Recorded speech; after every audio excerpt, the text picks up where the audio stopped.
Bonjour à tous, nous allons maintenant voir comment configurer votre blog Blogueur pour que vous puissiez lui donner l'apparence de votre choix et modifier cette apparence. Donc je propose d'aller ouvrir la page d'accueil de Blogueur. Vous tapez votre nom d'utilisateur, votre mot de passe, vous cliquez sur connexion et là vous entrez sur votre blog. Vous êtes maintenant sur le tableau de bord, là il y a les différentes commandes pour améliorer et ajouter des éléments sur votre blog.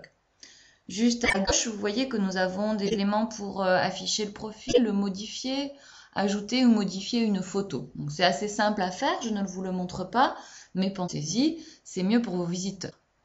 On peut tout de suite regarder le blog, son apparence actuelle, et on voit que c'est très rose. Alors ici, en haut à droite, on a personnalisé. Donc on va cliquer là et nous arrivons sur l'espace mise en page pour la configuration de l'apparence. On peut bien sûr tout d'abord cliquer ici, sélectionner un nouveau modèle pour changer celui que nous avons actuellement. Donc on regarde les différents modèles, nous pouvons les prévisualiser. Celui-ci semble pas mal, on va le garder. Donc il est sélectionné, je l'enregistre sur le bouton orange. Voilà, les notifications sont enregistrées, je vais afficher le blog pour vous montrer son apparence. Et en effet, cela a changé. Donc on clique de nouveau sur personnaliser, on revient sur l'espace mise en page et là on va voir qu'on peut changer la police et les couleurs.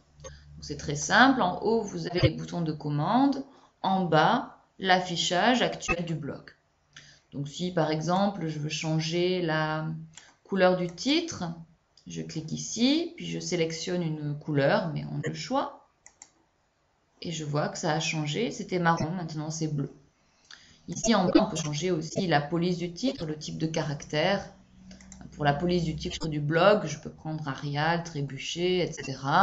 Je peux la mettre en gras, en italique, en plus petit, en plus grand.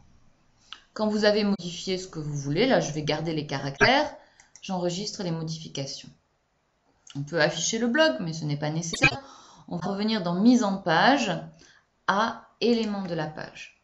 Ça, c'est un espace vraiment pratique où vous revenez toujours parce qu'il y a d'une certaine manière un peu le schéma du blog. Donc, ça vous permet de le visualiser. Vous voyez qu'en haut, il y a un rectangle allongé qui correspond à l'entête, au titre du blog. On peut le modifier.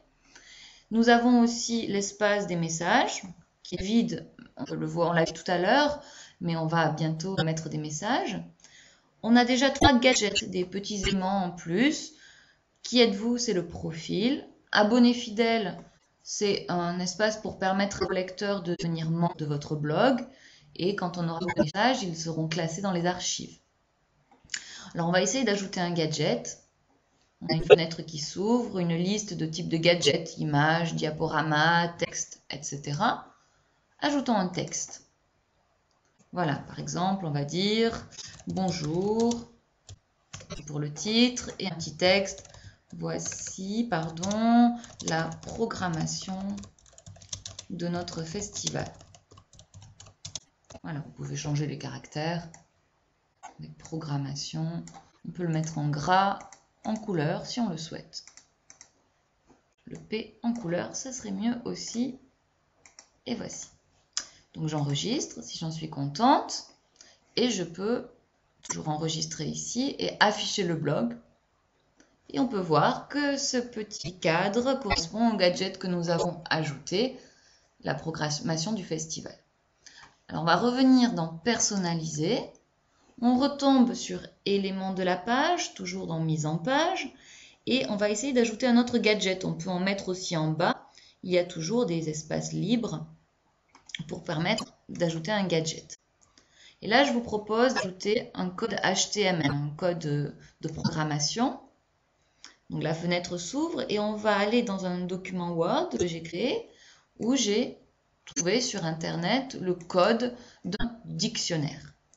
Je reviens sur Blogueur avec ma fenêtre d'ajout. Je peux taper le titre, l'appeler tout simplement dictionnaire.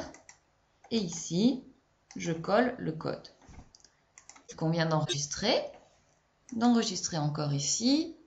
Et on va afficher le blog.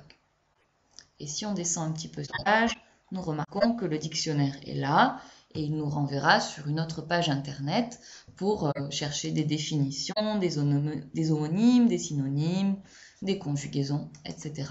Et c'est bien pratique. Voilà, donc on s'arrête ici pour le moment et je pense qu'avec ces éléments, vous pouvez déjà bien configurer un petit peu votre blog et on verra dans un prochain tutoriel comment ajouter des messages. Au revoir.